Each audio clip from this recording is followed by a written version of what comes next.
ఇంకొకటి అజయ్ ఘోష్ గారి కన్నా ఈవిడ పొడవా? మేబీ హైట్ ఎక్కువ. అవునా? అజయ్ ఘోష్ తాగేసి ఇంటికి వెళ్ళి గొడవ పెడతారు కదా, పైనుంచి సినిమా నువ్వు చిన్న పిల్లాడు ఉంటే నేను ఎత్తుగా ఆయన నిజంగా ఎలా మర్చిపోతుంది. అలాగే మీరు కొడదాం అనుకుంటున్నారు, నేను మరుద్దాం అనుకుంటున్నాను. ఆకాశం నుంచి అలా వచ్చి ఏం కావాలి చెప్పు అమ్మ తల్లే ఉందా సీన్ ఇలా ఉంది. ఇటర్ ఫేస్, ఆయన ఫేస్, ఇది ఎవరి ఫేస్. అందులో శారీలో ఉంది కదా, ఇంకా హైట్ కనపడుతుంది. ఎక్కించాడా ఏంటి ఈ కూడా ఎక్స్ప్రెషన్.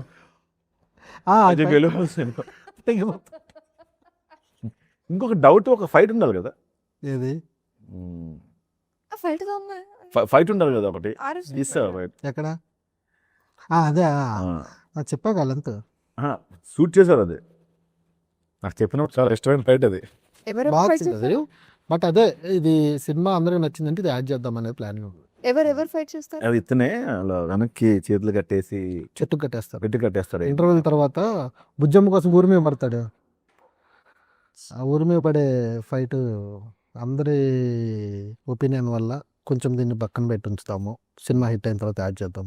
బట్ అది ఉంటే ఇంకా మన లవ్ స్టోరీ. అది చాలా డెప్త్ ఉన్న ఫైట్. ఏంటి అంటే అందరినీ ఊరి మీద పడతాడు. ఇంటర్వెల్ తర్వాత స్టార్ట్ అయ్యే సీన్ అది. ఊరి మీద పడి అయిన తర్వాత క్లోజింగ్ డైలాగ్ హీరోయిన్ ఒకటి టచ్ చేశాడని ఊరిని పరిగెత్తించి కొడతాడు, చెట్టుకు కట్టేస్తారు. ఎందుకు అడిగానంటే అది పోస్టర్స్ లో వాటిలో ఉంది, అది పొలాల్లో బురదలో కొట్టుకుంది. అది లేదేంటి థియేటర్లో అనుకున్నాను, పోస్టర్లో ఉంది లేదేంటి. ఓకే, మంచి రెస్పాన్స్ వస్తుంది. అందరి దగ్గర నుంచి కడుపుబ్బ నవ్వుకుంటున్నాము, మంచి ఫ్యామిలీ స్టోరీ చూసాము. ఎక్కడ ఏమి అంత అడల్ట్ సీన్స్ ఏమీ లేవు, చాలా చిన్నపిల్లలతో అందరూ చూడాల్సిన సినిమా అని అందరూ చెప్పుకుంటున్నారు కదా. సో ఈ సినిమా గురించి మీరు ఆడియన్స్ చెప్పాల్సి వస్తుంది, ఎలా చెప్తారు? వాళ్ళు థియేటర్ రావాలి అంటే దేని చూసి రావాలి సినిమా?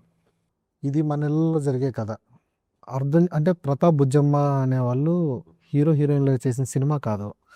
అంటే మీరు లోపలికి వస్తే మన కథ, మన జీవితాలు కనపడతాయి అందులో. మన కూతురు, మన అల్లుడు, మన కొడుకు, మన కోడలు అనే జీవితాలు కనపడతాయి. ఇది మన కథ అనిపించే యంగ్స్టర్స్కి లైఫ్కి తెలుస్తూ ఉంది. ఇది 98 కావచ్చు, ప్రజెంట్ జనరేషన్కి చిన్న చిన్న విషయాలకు విడిపోయే వాళ్ళకి అర్థం చేసుకుంటే అయిపోయే సొల్యూషన్లు దొరికే జీవితాలు అంటే సిచ్యువేషన్స్లో ఉన్నా అర్థం చేసుకోవట్లేదు. ఇన్స్టెంట్గా వచ్చే గొడవల వల్ల మనం తీసుకున్న ఒక డెసిషన్ వల్ల కొంతమందిని రోడ్డు మీద పెడుతున్నాం. వాళ్ళ గురించి కూడా మనం ఆలోచించాలి. స్టెప్ వేస్తున్నాము అంటే మనం విడిపోవటం కాదు, మన వెనకాల ఉన్న వాళ్ళని రోడ్డు మీద పెట్టేస్తున్నాము, మనం నమ్ముకున్న వాళ్ళందరినీ మోసం చేస్తున్నాం. ప్రేమ అంటే నువ్వు తీసుకొని నువ్వు విడిపోవడం కాదు, నువ్వు నమ్మావు, ఒకసారి నమ్మి జీవితంలోకి యాక్సెప్ట్ చేసావు అంటే నిన్ను నువ్వు మోసం చేసుకున్నట్టు, అవతల మీద నిందేస్తున్నావు అంటే నువ్వు తప్పు చేస్తున్నట్టు. అది నువ్వు యాక్సెప్ట్ చేయాలి, యాక్సెప్ట్ చేయలేకపోతే నీలో తప్పు ఉన్నట్టు. సో ఇవి తెలుసుకోవడం కోసం ఈ సినిమా చూడండి. నేను ఖచ్చితంగా చెప్తున్నా, మిమ్మల్ని సాటిస్ఫై చేస్తాను. ఇందులో డైరెక్టర్ గారు ఒక అద్భుతమైన పాయింట్ చెప్పారండి. భర్తకి ఏదైనా కష్టం వస్తే, లేకపోతే మన వాళ్ళు ఎవరైనా కష్టం వస్తే చాలామంది ఆడవాళ్ళు చెప్పరండి. వాళ్ళే బాధపడుతూ వాళ్ళు మన నుంచి దూరం అయిపోయినా కూడా మన కోసం చాలా ఆలోచిస్తూ ఉంటాం.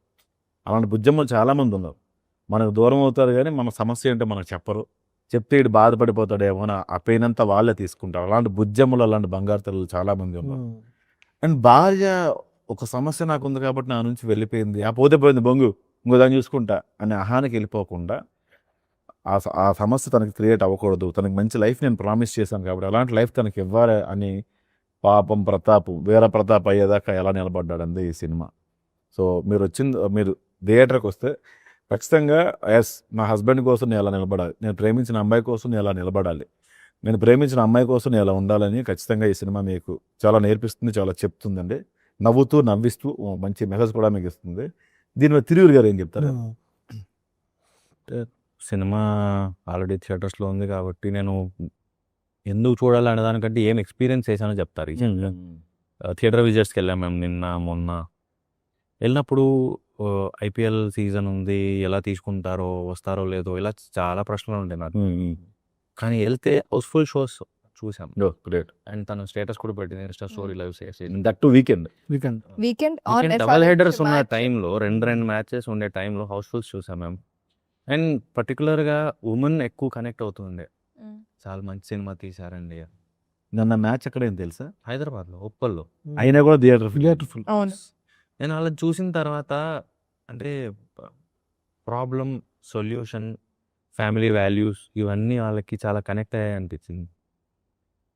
అంటే ఒక అటెంప్ట్ చేసిన తర్వాత ఒక సాటిస్ఫాక్షన్ ఉండాలి. అంటే ఇప్పుడు ఒక క్రికెట్ ఆడతాం, లేకపోతే ఒక ఫుడ్ తింటాం, లేకపోతే ఒక ట్రావెల్ చేస్తాం. ఒక సాటిస్ఫాక్షన్ ఆర్ సోల్ హ్యాపీ అవ్వడం కోసం. ఒక హౌస్‌ఫుల్ ఆడియన్స్‌ని చూసిన తర్వాత నాకు అది అనిపించింది రాత్రి. ఇందుకే కదా మనం సినిమా చేసింది. ఇన్ని రోజులు తిరిగి కష్టపడి ఒక ఫైనల్ కంటెంట్ ఇక్కడ దాకా తీసుకొచ్చి మనం ఏదైతే అచీవ్ చేయాలనుకున్నామో, ఏదైతే చెప్పాలనుకున్నామో, ఈ హౌస్‌ఫుల్ ఆడియన్స్‌ని ఇలా చూసినప్పుడు మన ప్రయత్నం రీచ్ అయింది అనిపించింది. సో, ఇది ఇంకా బాగా అందరికి రీచ్ అవ్వాలి.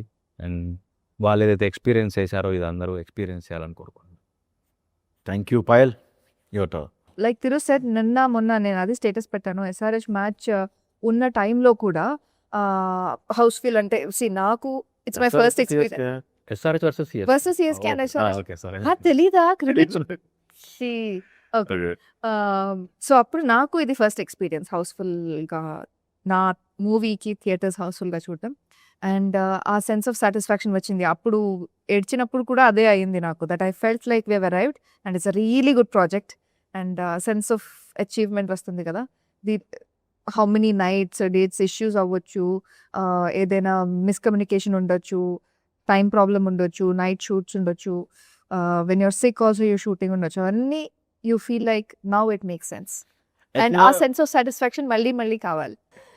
Thank you so much. అంత మంచి హిట్ చేసినందుకు థ్యాంక్ యూ.